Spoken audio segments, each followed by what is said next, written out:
So from Rob Holding to Sambi Lokonga to Sergei Milinkovic-Savic to Yuri Tillemans and Leroy Sane, there have been so many reactions, but more importantly, the way Arsenal are moving, in which direction they are moving, is really important. And trust me, guys, it is actually, lots of good things are happening. We're going to discuss about these things that we have already mentioned, and of course, some more things coming your way. So stay tuned and watch the video till the end, and make sure you subscribe if you seek daily Arsenal content. Yeah, I think you do.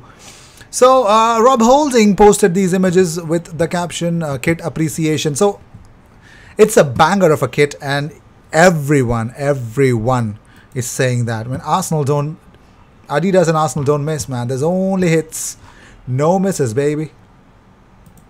But more importantly, the best part of Arsenal versus Orlando City match was Nketiah scoring, and Nketiah and Jesus doing the same celebration, man. That was class. I love that. I really do. It is actually too good. So, reaffirming everything that if Gabriel Magalhaes leaves, Pau Torres is on Arsenal's radar, according to Fabrizio Romano.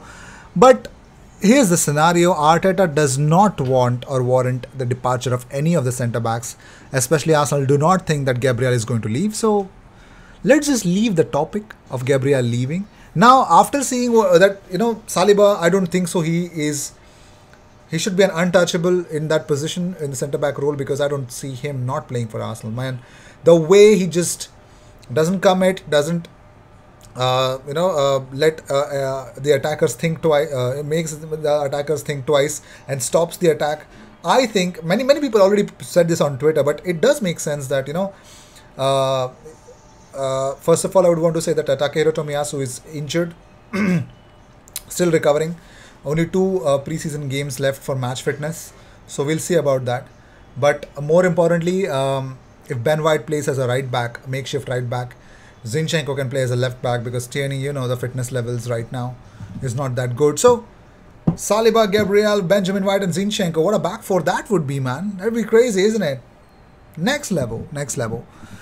We'll definitely, let me know what do you guys think about the back four idea of right back Benjamin White, left back Zinchenko, and Gabriel and Saliba, the new centre back partnership. My God, Ramsdale will really have nothing to do.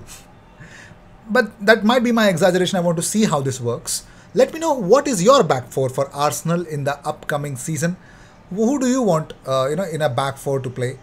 I will be definitely interested to know your comments, man. Really interested to read them and react to them. But more importantly, we're going to talk about Bernd Leno. Now, what is the update? Is he going to Fulham or what, man? Because we've got a lot of goalkeepers, and one of them, Ryan Alebiosu. Ryan Alebiosu actually is John Kilmarnock. We already said that. So update on Leno is that there, by Florian Plettenberg, is that there is still no agreement between Fulham and Arsenal. Fulham continues to hope that Arsenal will come down with the price. Open end, Leno is still saying yes to this transfer.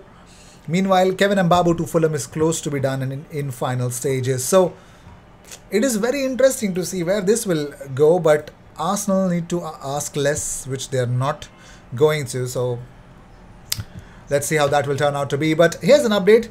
Takahiro Tomyasu has a minor muscle issue that is ruling him out of games for Arsenal so far. With just 2 preseason games before the start of the season, there is a worry that he won't be fully fit for the start of the season. But the big question is, have Arsenal sorted these things out? Because if they haven't, then it is a bigger issue. We can't go into the start. Right? Last time when we went into the start of the season and we did not have a good, because of the whole viral issue, we did not have a good chunk of players from the first team and we lost to Brentford.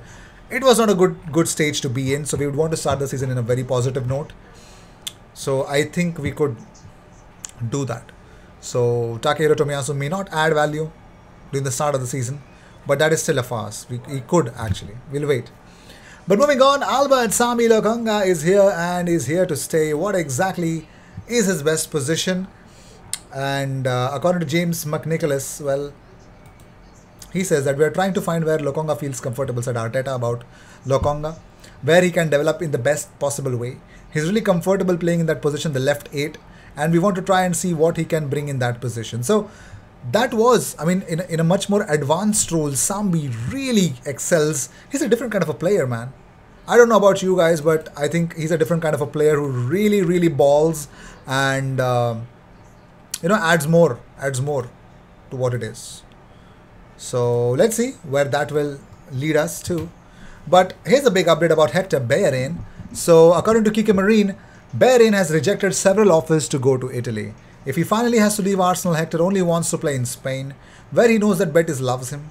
The problem is his price tag or his salary, £7 million, although the fact that he only has 1 year left on his contract works in his favor.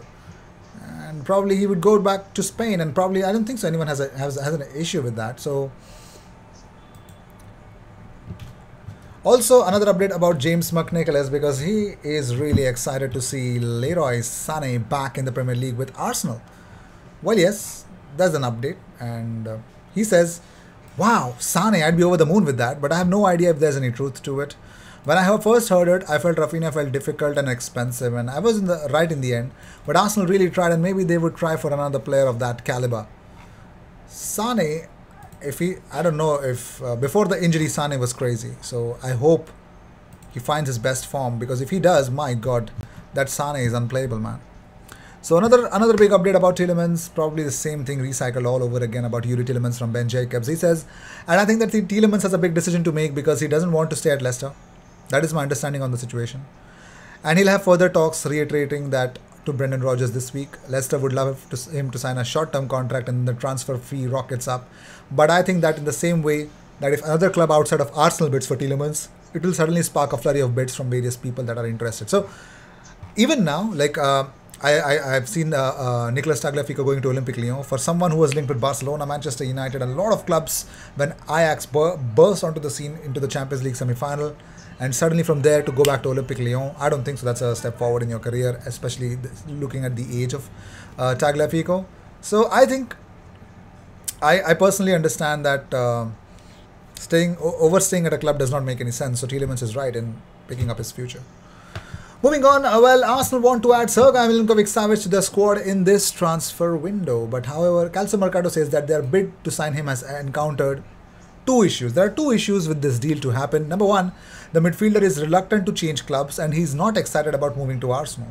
Number two, Lazio wants at least 70 million euros before they release him, and that is too much for Arsenal to pay. So it's not worth it to pay that much for someone like him.